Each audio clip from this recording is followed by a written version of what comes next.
When I think of the word hood, I think of a person, a place, and perhaps even a thing. I'm Sir Creepsta, and welcome to Muhlenberg County Ghost Stories from the Hood. Tonight's tale of terror is entitled Ethel's Lair, Tales of a Hood Witch. The word witch is a term that I'm sure nearly everyone has heard at some point in their life, be it in books, movies, songs, etc. They're often depicted as wicked, grotesque, disfigured individuals whose main objective is to cast evil spells and or create as much havoc for their intended targets as they possibly can. But the truth of the matter is that not all witches are bad. There are in fact good witches as well. Those who practice their black magic in a way that's meant to do good for whomever they choose to use their magic on. For example, Glinda, the Good Witch of the North, whom many remember from the television classic The Wizard of Oz. But for the most part, there are tales of far more wicked witches than good ones. Tonight's tale of terror is a prime example of the latter.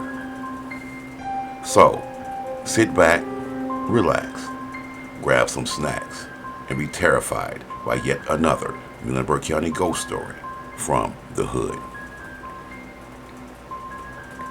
For reasons unknown, my childhood was filled with things that couldn't be easily explained.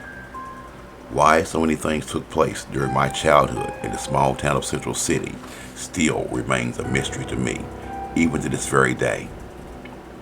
It's as if some sort of dark, evil presence had specifically chosen our peaceful little town to unleash all of its evil entities on us for reasons unknown. All I know is that the stories that I share with you are true. But before I go any further, please don't forget to like, comment, and subscribe to my channel. Also, click all on the bell icon once you're on my YouTube channel so that you can stay in the loop and be notified each and every time I drop a new video.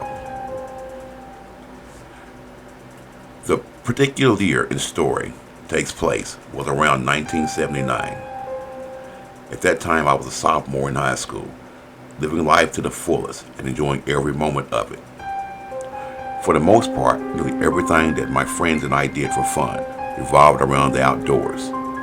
We practically lived in the park and the surrounding woods that were nearby it. Our outdoor activities primarily consisted of us building clubhouses, playing an assortment of games, group storytelling, etc. What it all boils down to was that we were just your everyday typical teens having fun. The woods near the park always made for the perfect place to run and hide in whenever we found ourselves playing games such as Captain Flag or Hide and Seek, which happened to be two of our favorite outdoor games. But there was a section of the woods near the railroad tracks by the park that we all chose to avoid for various reasons. For within that off-limit set of woods stood an old, run-down wooden house that belonged to an elderly lady who went by the name of Ethel. The house itself was as creepy as all outdoors. Whenever we walked down the tracks heading into town, we had to pass it. And out of curiosity, one couldn't help but look over into its direction. The loud barking of her hellhounds alone made sure of that. There were often mannequins of all kinds randomly placed all over her porch. We all thought that they were there perhaps just to represent people. We never really quite understood any other purpose for them being there. All we knew was that they were all creepy as hell and that they would scare the holy crap out of all of us, especially at night.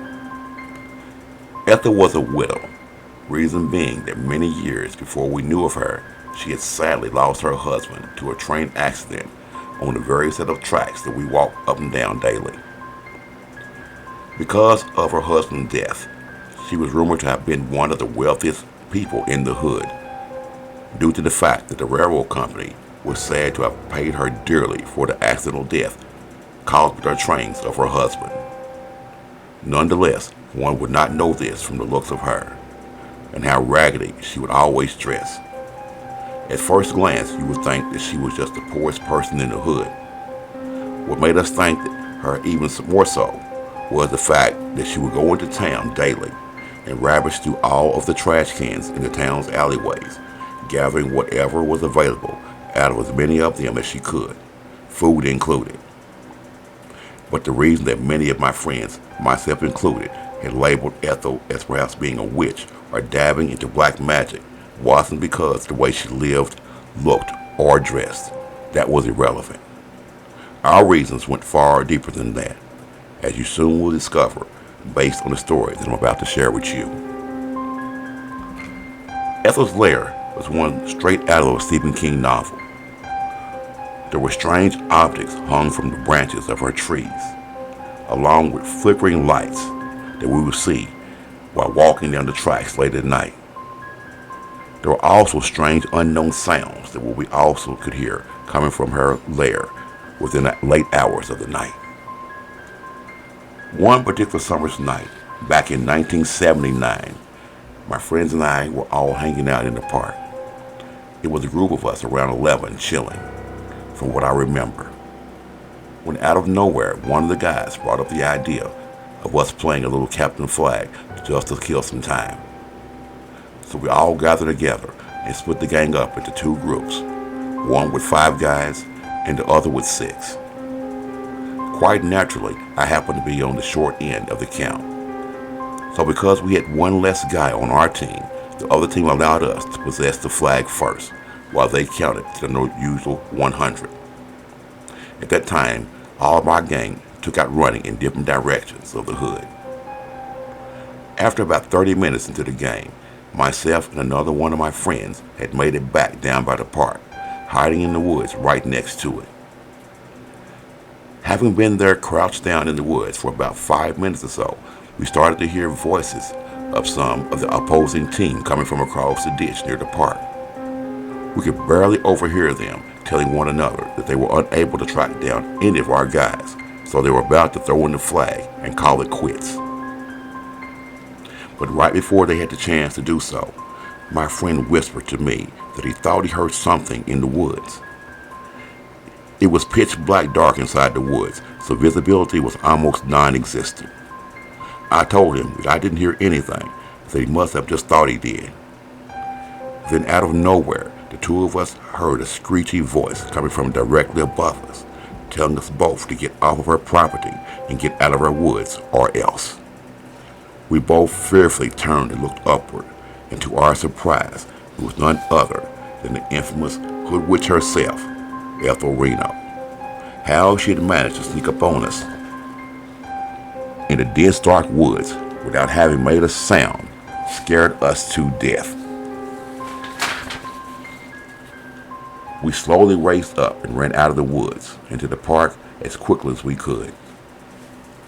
Once we got into the park, the first thing we did was tell the other guys what had just happened and how the witch Ethel was able to sneak up on us without having made a single sound, making it look as if she had just magically somehow appeared there behind us. This seemed to frighten everyone so bad that we all just decided to go home and call it a night. A month or so passed by without any other major incidents happening, especially anything involving us going into the woods, because we simply didn't. Believe it or not, besides just hanging out in the park all the time, playing basketball, softball, or any made-up games, my friends and I also enjoyed going to the local show house, as we called it, which was actually the town cinema, to check out any new movies that might be out at the time.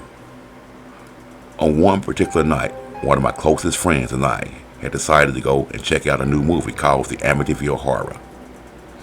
I had already read the book, and it scared me to death, so I was extremely excited to go and see the movie, just to get a good scare or two from it. After sitting through the movie for nearly 2 hours, my friend and I were very disappointed with the movie itself, and I quickly realized that it was nowhere near as frightening as the book was. So we left the theater, unhappy of course, and began to slowly make our way back into the hood. After leaving town, We hit the railroad tracks that led into the hood and slowly walked down them, discussing how much of a letdown the movie had been. As we approached the opening of the woods that led up into the front yard of Ethel's lair, my friend motioned for me to hush. But Ethel's hellhounds barked at us like crazy. At first, I didn't understand why he wanted me to stop talking. And then he asked me, did I hear it? And I replied to him, hear what? He quickly answered back by saying, I can swear, homie, that I heard them hellhounds talking. Chills immediately ran up and down my spine as I half-heartedly chuckled at him about what he had just said to me.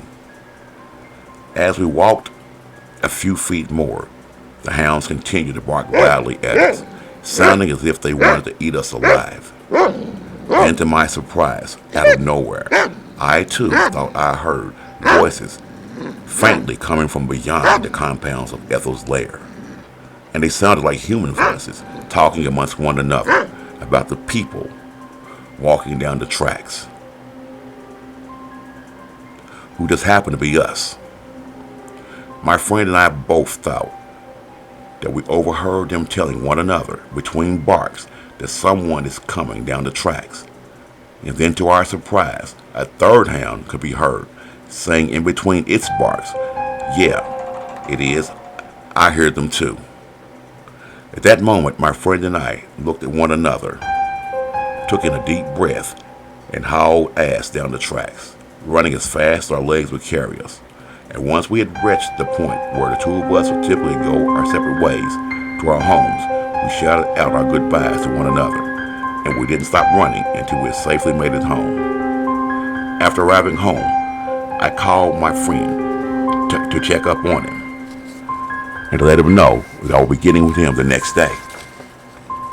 And that's exactly what I did, never mentioning a word to anyone once I got into home about what had happened to me and my friend involving the witch's hellhounds.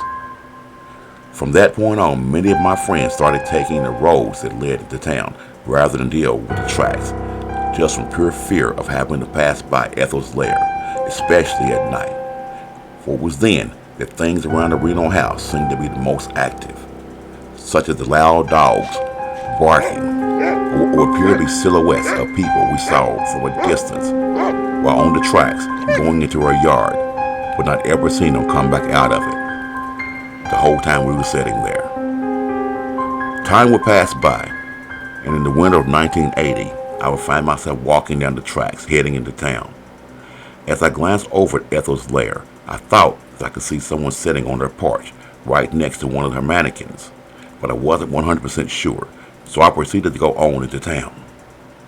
While in town, I spent about an hour there, going from one store to another just to kill some time, and then I made my way back down the tracks.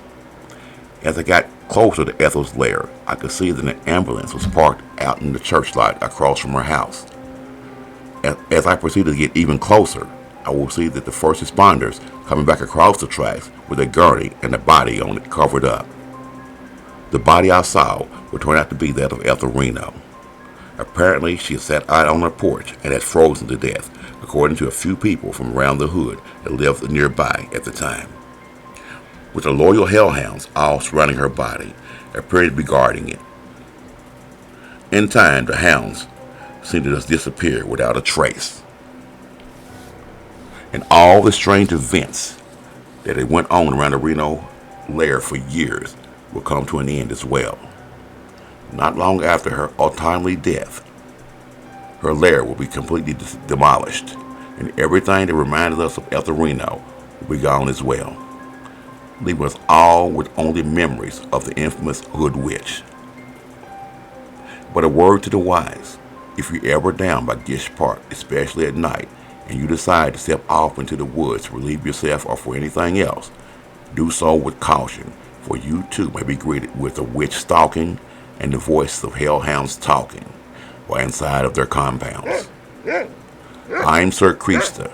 Until next time, stay terrified.